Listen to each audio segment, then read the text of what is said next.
A very good morning to you all. On behalf of Dr. NGR Educational and Research Institute, I am Mrs. Madhura, Assistant Professor, Department of Information Technology. Delighted to welcome you all to this virtual faculty development program on framework and implementation of NEP 2020. We are thrilled to witness such enthusiastic participants gather to deepen their understanding of this significant topic. It is my pleasure to invite Mrs. Sharmila, Assistant Professor, Department of Information Technology, to deliver the welcome address.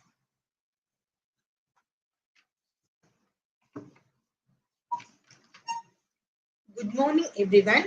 On behalf of Information Technology Department, I am delighted to welcome you all to the Faculty Development Program. It's wonderful to see so many colleagues, friends, distinguished guests, Mrs. Meena Priyadarshini of Hindustan Institute of Technology and Science. Here today, I truly appreciate the time and effort you have taken to join us. We have a fantastic lineup of speakers planned, and I hope that this will be a time of inspiration, collaboration, growth, and all. Thank you once again for being here. I encourage you to take all advantage of the opportunities to connect, share, and learn. Let's make the most of this special occasion together. Welcome, ma'am. Thank you so much, Sharmila, for your inspiring and insightful welcome address. Before we proceed with the chief guest address, I would like to invite Mr. Kameshwaran, Assistant Professor in the Department of Information Technology, to introduce our esteemed chief guest.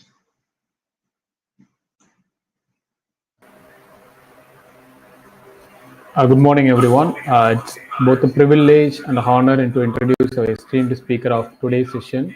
We are thrilled to welcome Dr. A. Meena Priyadarshini, an accomplished academician and researcher whose expertise in the fields of machine learning, deep learning, and reinforcement learning has made significant contributions to the world of technology and innovation. She holds an MTech in computer science and engineering and has also pursued and completed her PhD in the same field, reflecting her commitment to academic excellence and her passion for advancing the frontiers of knowledge.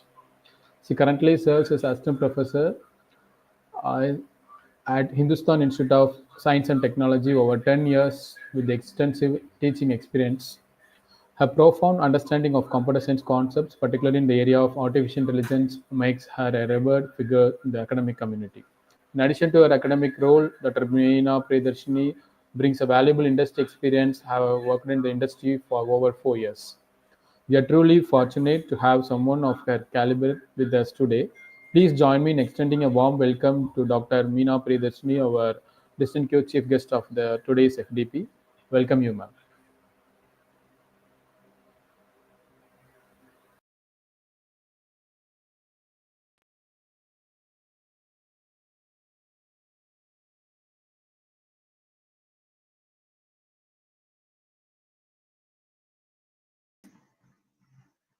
As we embark on this journey of exploration and learning, we eagerly anticipate our chief guest, Mrs. Meena Priyadarshini, Assistant Professor, Hindustan Institute of Technology and Science, Chennai, on the topic of multidisciplinary approach in NEP.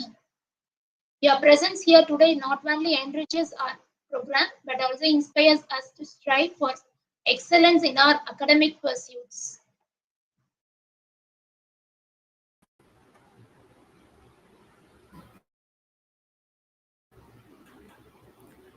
Yes. Good morning, everyone. A very good morning to all the participants of the FDP on National Education Policy 2020.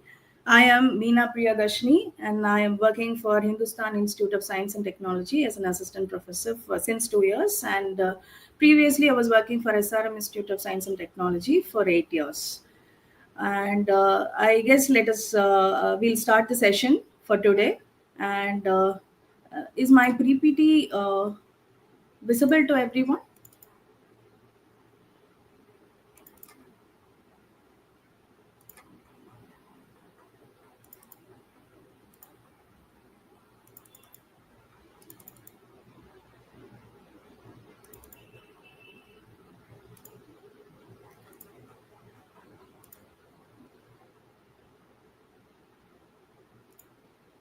Yes, are you all able to see the slides?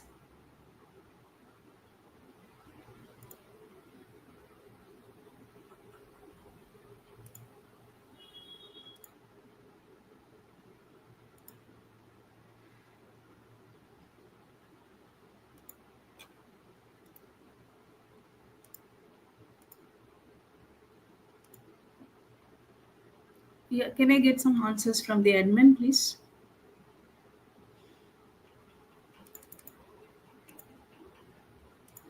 Are the slides visible to the participants?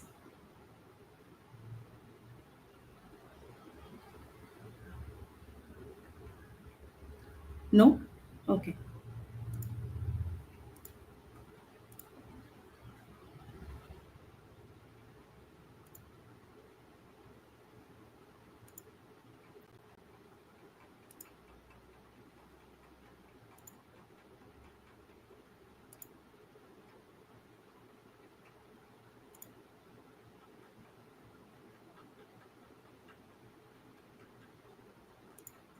Now, are you able to see the screen of mine?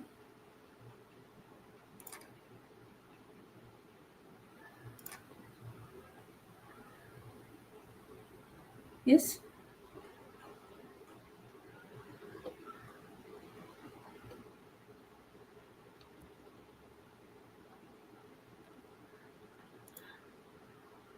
Okay. Okay. Am I audible? Yeah, I'll proceed with the session now. Okay.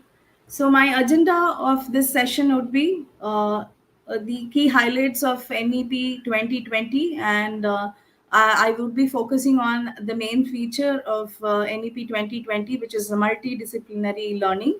And we will be seeing few scenarios on the key feature of multidisciplinary learning, how to incorporate multidisciplinary learning in our education system. So, what is NEP? NEP is a national education policy suggestions given by the government of India, and it is used for developing our education or improving our education in all these areas.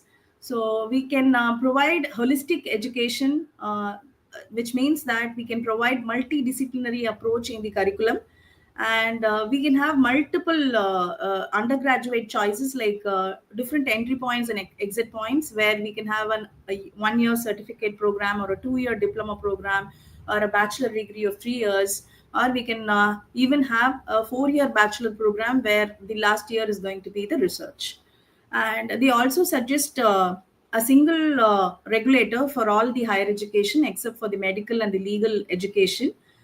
So if such regulator is there, then it will be easy for them to put everything in one roof. Then coming to the autonomy, yeah, they encourage more autonomous institutions to grow, because if autonomous institutions are growing, then there will be a lot of multiple disciplines coming in, and we'll be able to provide more and more of different types of education to the students. Then coming to the promotion of research, they are suggesting something called as National Research Foundation, where it is again one roof which is taking care of all the research activities going on in the institutions. Yeah. Then we'll see the significance and uses of this NEP policy. So, by incorporating these NEP policies, we will be able to improve the quality of education, because the learning experience will go to the global standards. And students, equipping the students for the future will also be more, because they are exposed to multiple disciplines, so multiple skills they are learning, so the employability and even the entrepreneurship will increase. Then reducing the dropout rates.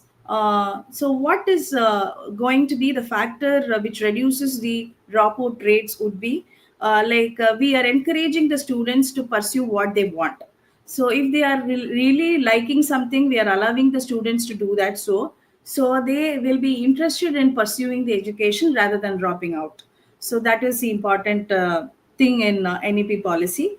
Again, promoting research and innovation. Laying a strong foundation for research is very much important in our country right now, because we are into a knowledge driven economy. So research is the one which we have to focus on. So the policies will allow us to focus more on research. Again, empowering teachers. It will provide more and more of training to the teachers and professional development for the teachers, so that the teachers will become a better person for the students to acquire knowledge. So these are the significance and uses of incorporating the NEP policy. So we will be like stepping into our topic, which is multidisciplinary learning. So what exactly is multidisciplinary learning is?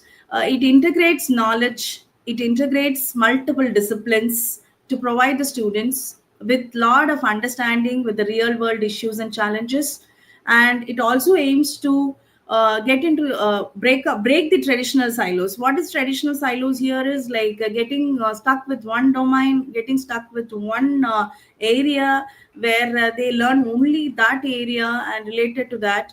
Instead, if they learn multiple disciplines, then they will be able to shine well in the market. Yeah. So now we are moving on to the objectives of multidisciplinary learning. So again, we are going to talk about what is going to happen if a student is getting into the multidisciplinary learning mode. So holistic education. So diverse fields they are getting exposed to, say arts, sciences, technology, humanities, vocational education, and they are all getting into an intellectual development. Again, it allows creativity and innovation. So combining all the fields would actually allow the student to expose themselves to the problem solving approaches, so that they can easily come up with a solution. And developing critical thinking. So multiple disciplines will also promote critical thinking abilities.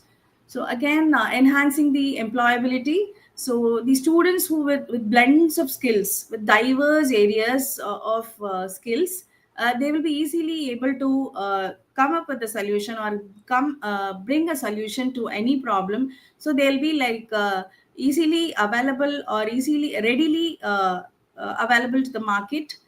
So they'll adapt themselves to the environment soon. So they are prepared for the job market. So coming to the real world challenges, there are many challenges, real world problems like climatic changes, like public health, and so on. So these multidisciplinary learning will allow them to come up with some ideas to solve these complex issues which are prevailing right now. So nurturing the personal growth. Coming to the personal growth of the students are allowed to expose their interest to different domains. So their personal satisfaction and their intellectual growth and their skill set is going to get increased.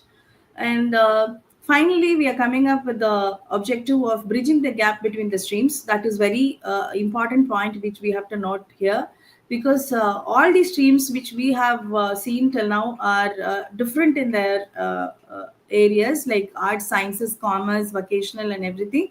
So when they collaborate all these, they are going to bridge a gap between all the streams which are right now existing. So now we'll move on to the next topic, which is the key features of multidisciplinary learning. So very important. So these features are going to make a big impact, or make ourselves allow the institutions to adopt the multidisciplinary learning. So these are the features: flexible curricula. So when I talk about curriculum, so we are, or all of us are working in institutions, higher education institutions. So we have a curriculum to be followed. We have a subjects of choices. So if a student who is pursuing mathematics, if the person is allowed to pursue or go up with music or computer science as an additional subject, then I guess it will be helpful for them to do so many things across. So that is flexible curriculum, one such example. Then again, rigid streams. We should not have a rigid stream of choice where a student pursuing science should not get only the subjects from science and commerce and other arts. So they should have more fluid subject choices. So that is one way of incorporating multidisciplinary learning. And again, nowadays they are all focusing on liberal arts. Even like the engineering students are, it's mandatory for them to take up one of the liberal arts as a elective subject. So they are insisting more on liberal arts because it'll really develop their knowledge, and it'll give them more interest in the education system itself. Like they need to explore more on that side also. Then coming to the vocational training, so usually this vocational training are the subjects which should be incorporated right from the schooling education. So right from the school, if they have some kind of vocational training starting from their secondary education, then it is useful for them even in their higher studies. Then coming to the undergraduate programs, there shouldn't be any fixed undergraduate program like a 3-year degree or a 4-year degree. Only after the completion of 3-year or a 4-year degree, they'll be able to get a certificate or graduation or whatever. So if we have some flexibility over there, like say we have multiple entry and exit points in the undergraduate program, or even if they would like to pursue something in between, go for some certification and come again and continue the graduation program, that kind of entry and exit options, if it is available, then it will be useful for the students to explore more. Then coming to the research opportunities, so the interdisciplinary research projects should be encouraged, because nowadays the real world problems requires interdisciplinary solutions. It cannot be We cannot go with one solution with respect to one area of specialization or whatever. So research opportunities should be provided to the students, and they should be able to do some interdisciplinary research projects too.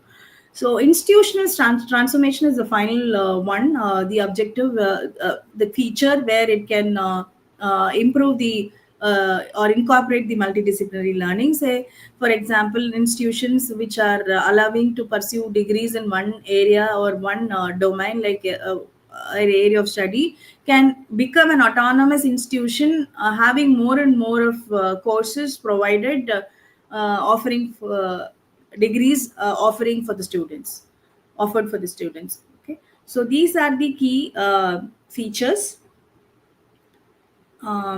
So let us focus on the benefits of this multidisciplinary learning. So when I say benefits, obviously the students are going to get benefited because they are going to have a diverse learning path. So they can actually go according to their interest and goals. And global relevance is one of the important point which we have to think about, because the education system in India is different, and the education system across the world are totally different. So we are trying to come up to the level of the global discipline, where the students will be able to get into diverse career opportunities and different roles, interdisciplinary roles in the globalized world. So coming to the next benefit, which is lifelong learning. Yes. So when they learn diverse things right from the school education or the college education, they will have the mindset of learning things for lifetime. So it will become a mindset for them, and will create an interest and curiosity for the students to adapt themselves to the environment where they are, and to learn new things, whatever is required for them for their personal growth. So that is always there. So the exposure is required right from the early age. Again, social impact. Obviously, I was talking about different issues, social issues right now. So we have different issues which has to be addressed meaningfully, and addressing those issues is possible only by learning multiple disciplines. So these are the benefits. Am I going very fast? Is that okay? Someone can unmute your mic and just answer me if possible.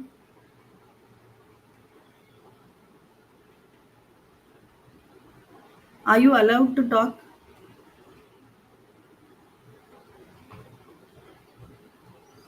Shall I proceed?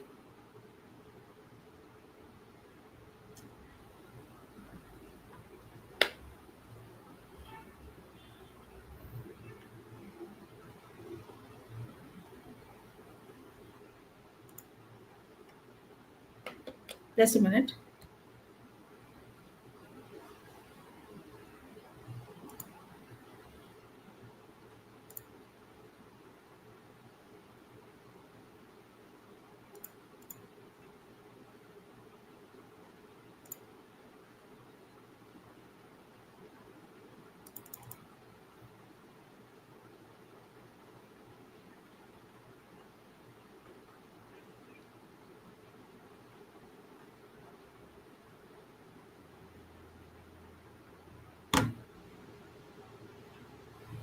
Yes.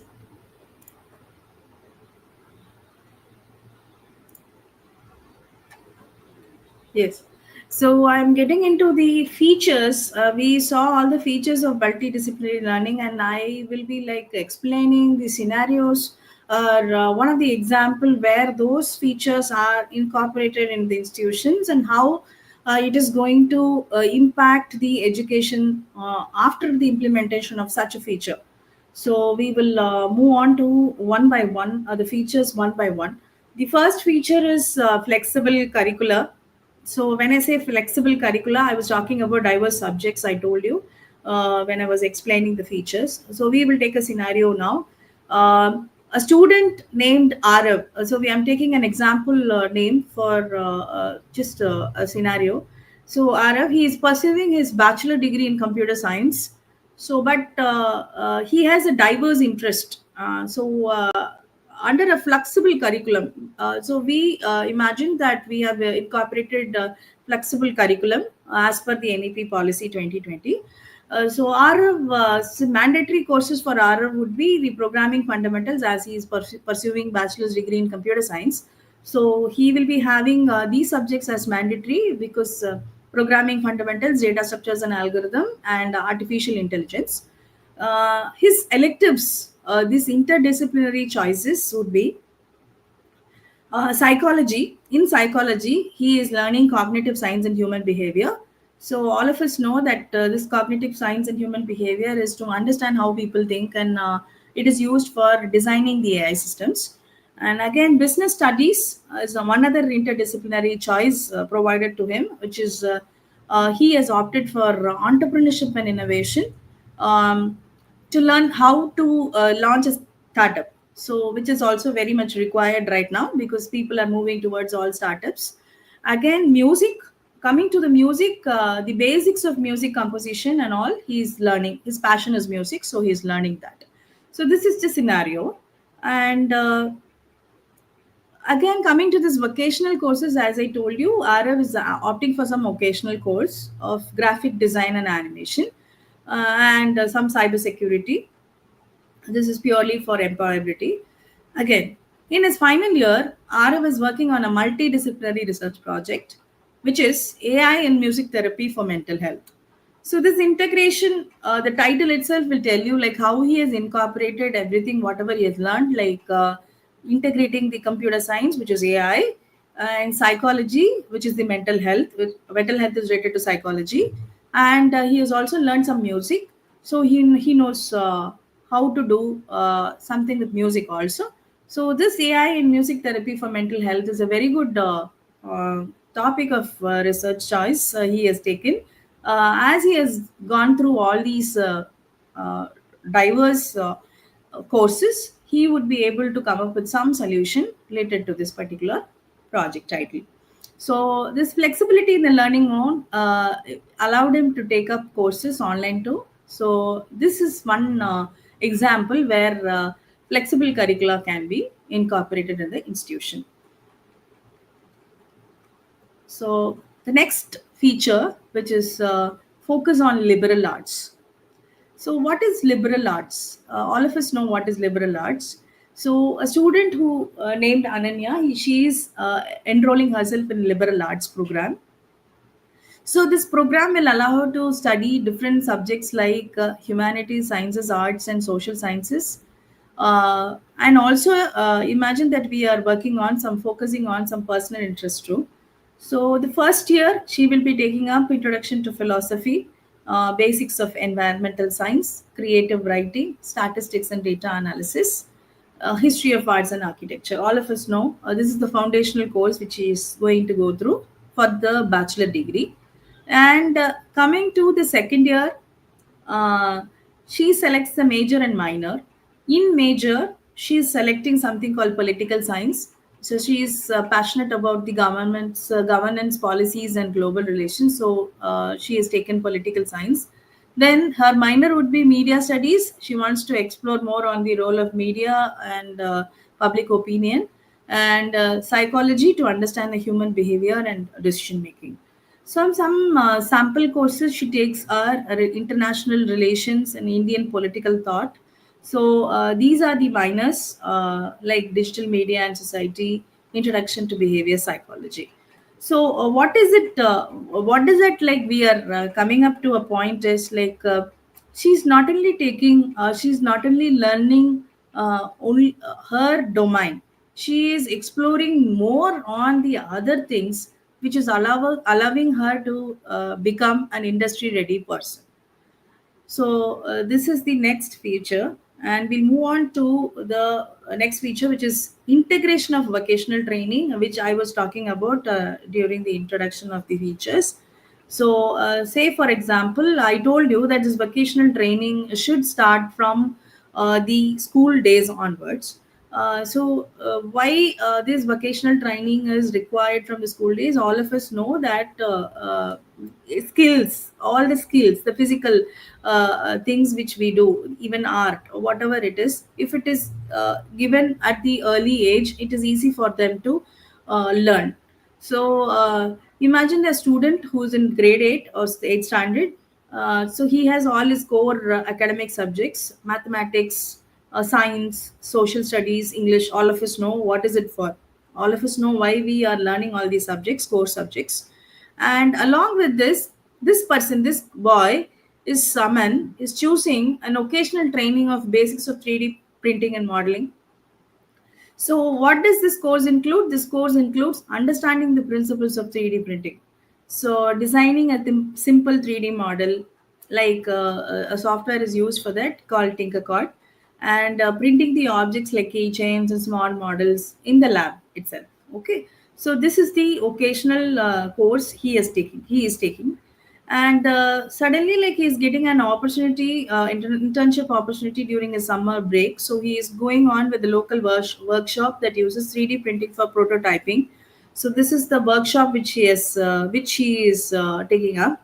And so he can actually incorporate this learning, this vocational training, what he has learned, this 3D printing, in his academic subjects.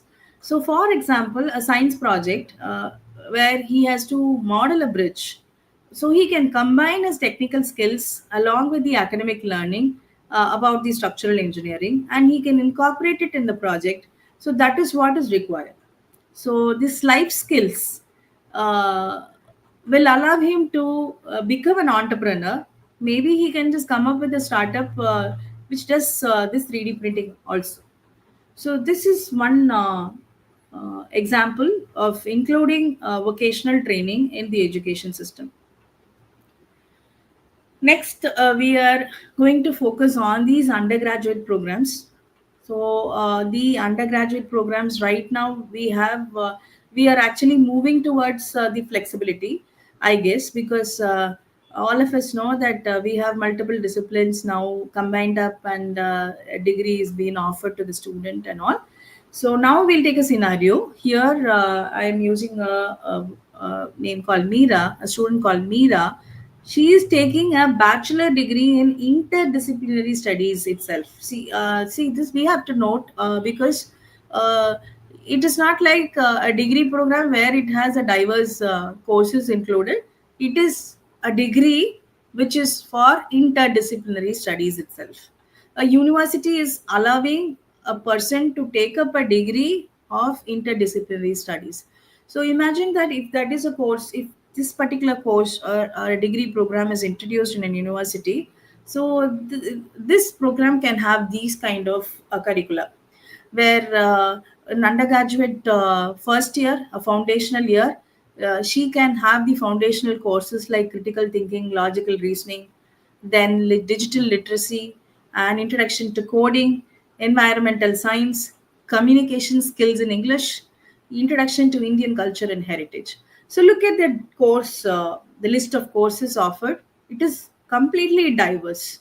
So, and it is also mandatory to have all these. Any student who is pursuing a degree should all possess these kind of skills like critical thinking and logical reasoning. So the very first thing which all the companies right now are expecting from a person, like once they get into the placements, they are looking only for this critical thinking and logical reasoning as the first expectation. Then coming to the digital literacy and introduction to coding is very much required for them.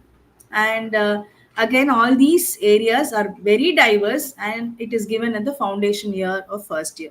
At the end of the first year, imagine this girl continues her studies, and she wants to pursue a 3-year bachelor degree programs again. So this is not a 1-year degree. If she wants to quit also, she should be able to quit with the 1-year foundational course with the certificate. Or if she wants to pursue again a degree, she can move on.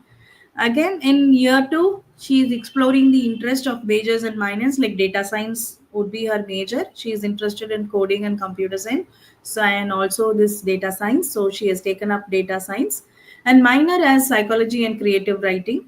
So the courses would be introduction to statistics, data visualization techniques, Python programming for data analysis with respect to data science as major, and psychology. Coming to the minor subject psychology, she can have subjects like basics of behavioral psychology, psychology of decision making. And the minor 2, which is creative writing, can have courses like writing fiction and poetry, script writing for media.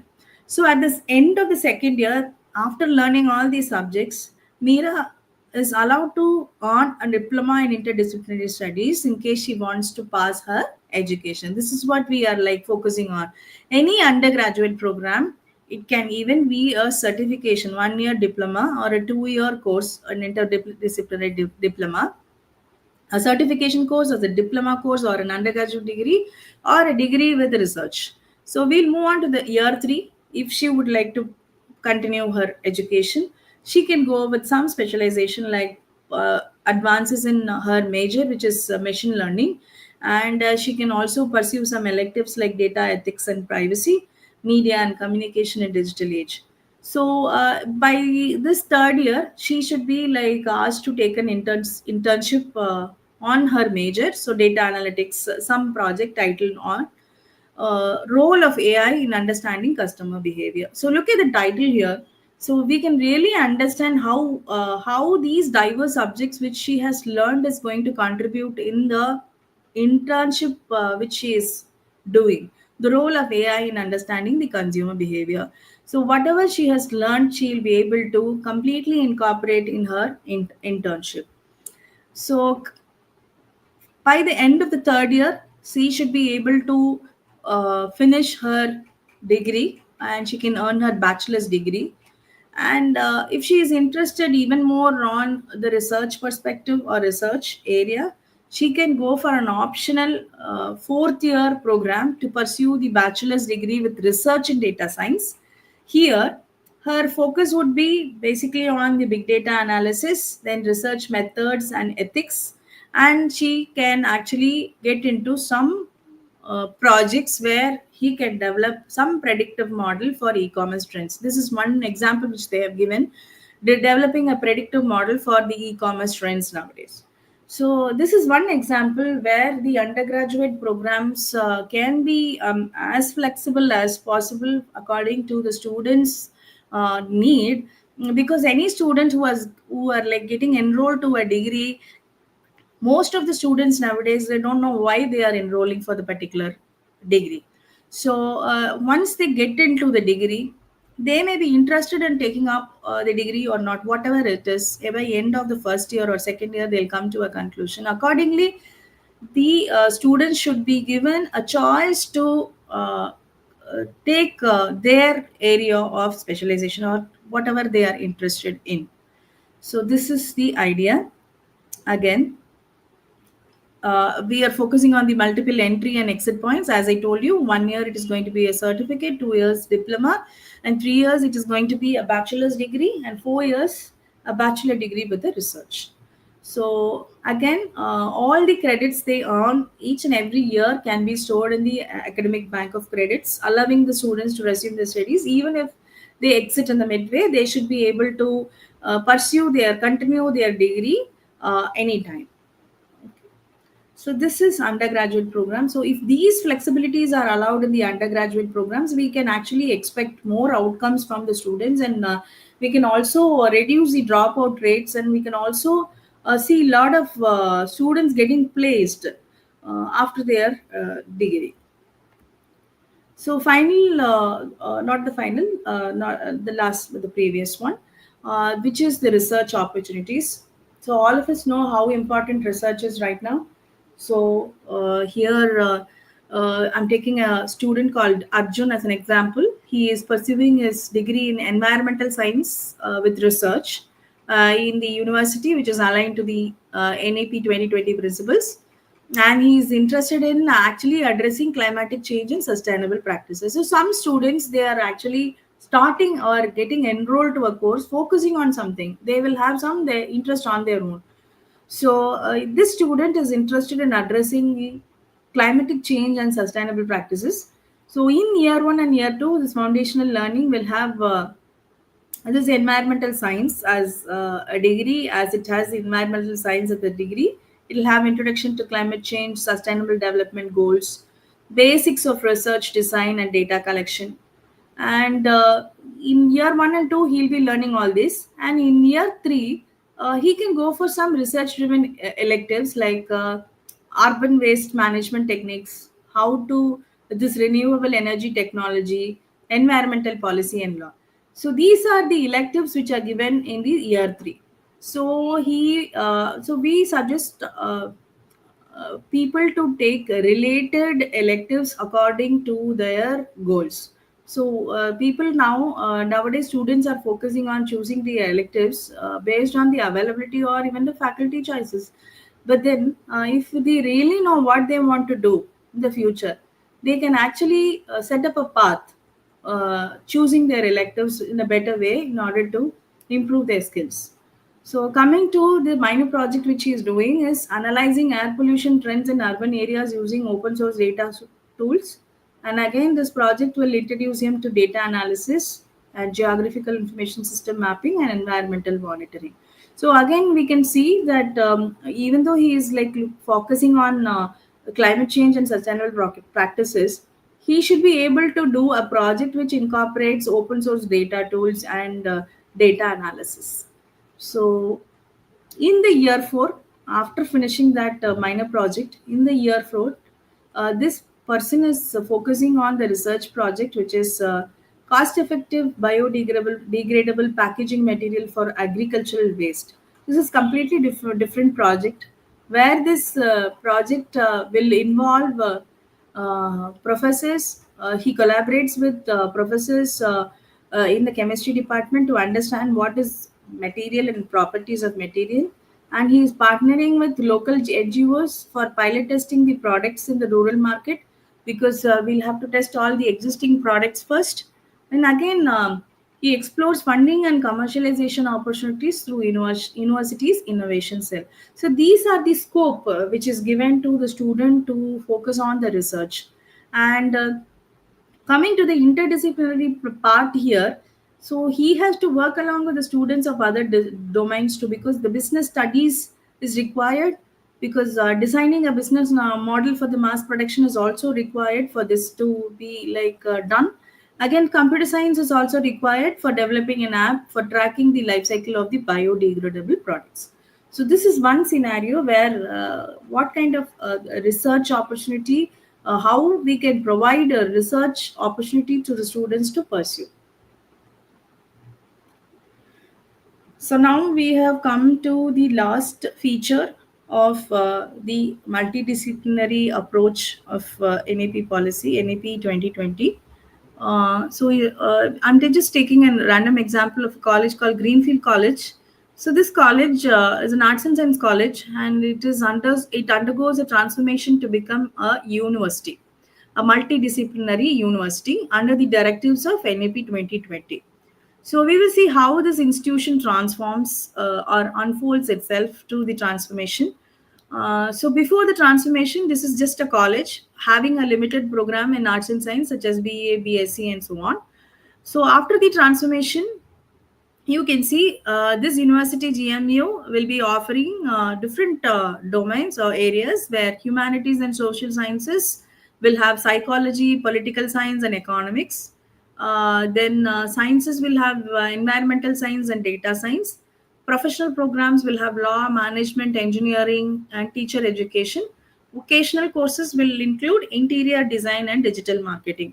So this is the expansion which GMU or this particular university has made. So implementation of the flexible curriculum, as I told you, if a university is adopting NEP policy, it has to adapt to the flexible curriculum. So in that case, a choice-based credit system is adopted, where the student who is enrolling can mix and match courses across disciplines. So this we have seen already, and we all of us know what is CBSE S2. So student who is pursuing BSc in environmental science, he can take electives from economics of climate change or digital communication skills and so on. So this is implementation of flexible curriculum in the institution point of view. Then coming to the research and innovation, previously they were focusing only on the teaching and the course delivery and whatever is required, they would have had the labs and all. So now these research and innovation cell or the division will have the research centers where they will have dedicated labs for AI. They will have renewable energy and cultural studies and innovation hubs too. Innovation hubs will provide grants for the students for startups, and they will also provide the place for incubating their projects. So students will be able to develop some projects in the incubation cell. So this is the research and innovation side of the institution. Coming to the academic governance and autonomy. So this college was previously affiliated with some university and it will have some limited control over the curriculum and policies. Now after the transformation, the institutional transformation will allow them to have their own curriculum, freedom of their curriculum, and flexibility to adopt to the new teaching methodologies, and they can directly award the degrees to the students without any uh, affiliation. Coming to the focus on holistic development, this university will integrate extracurriculars and skill building programs too. Obviously, all the universities should have all these things, like where they have to promote sports, arts, and cultural activities. They should be given importance. And life skills also has to be there, like where critical thinking, financial literacy, and communication are mandatory for all the students for making them industry ready. Again, digital and infrastructure upgrades. Again, the institution should invest on digital classrooms. All of us know that now digital classrooms are very important for giving better education.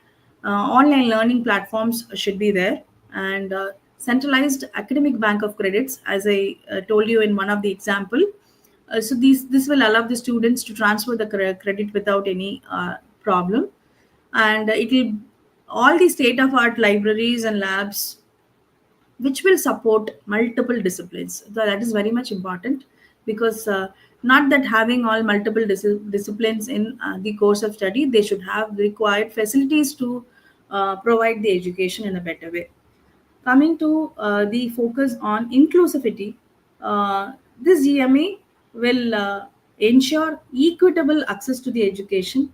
So this is one important policy or important solution which is in NEP 2020. That is the students who are not able to pay the fees, or if they need any scholarships, economically down, people who are economically down, those students should be given scholarships, and they should be given some waive in the fee for the first generation learners and so on.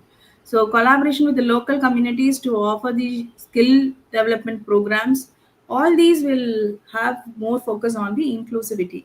Okay, so with this, I think I have covered all the features and how to incorporate all the features uh, in the multidisciplinary uh, approach of NEP 2020. So this is my presentation, and I just want to know whether any questions are there from the audience.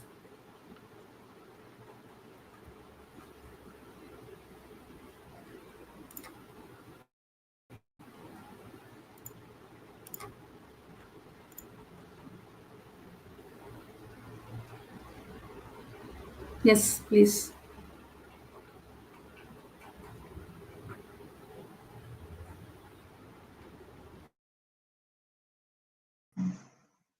Friends, any questions?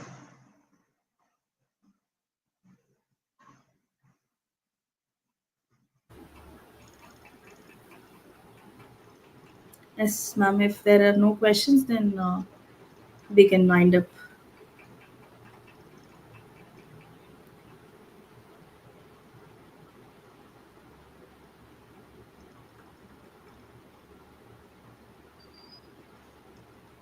Thank you, Mrs. Meena Priyadashini, for your enlightening and inspiring speech on multidisciplinary approach in NEP. Your profound insights have provided us with a deeper understanding of the importance in this concept. Your expertise and wisdom have undoubtedly left a lasting impression on all of us present here today. We are truly grateful for your valuable contribution to our faculty development program. Now, as we draw towards the conclusion of this enlightening session, it is my pleasure to invite Mrs. Sharmila, Assistant Professor, Department of Information Technology, to deliver the vote of thanks.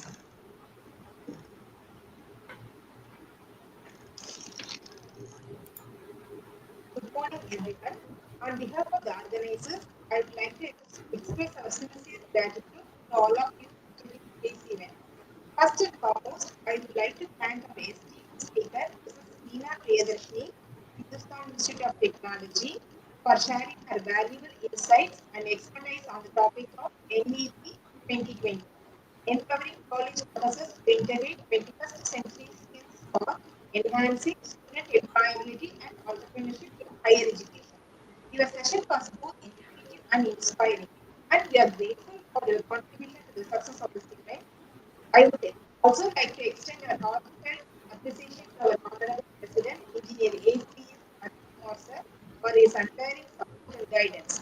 Your leadership has been instrumental in shaping the success of the and this event. Our sincere thanks goes to Vice Chancellor Dr. S. Geeta Lakshmi, Registrar Dr. C.V. Kalanivel, Additional Registrar Surendra sir, Advisor Mehta sir, and DENT Dr. E. Raj for their vision and encouragement. Your guidance has been invaluable in bringing this event to fruition. My my heartfelt gratitude goes to my department head, Dr. N. Kanya, and my colleagues, which had worked tirelessly behind the scenes to ensure the smooth running of this event. Your dedication and hard work are truly commendable. Finally, I would like to thank all of our participants for your active engagement and participation. Your presence has made this event a truly interactive and enriching experience. Once again, thank you to everyone who has contributed to the success of today's event. We hope that you have found it both enjoyable and beneficial. Thank you, ma'am. Thank you, ma'am. Thank you, Mrs. Sharmila. Thank you, ma'am. Thank you, ma'am. Thank you so much. Colleagues, I'm going to post the attendance. Kindly update your attendance today's session. Your attendance timing will be for only 20 minutes.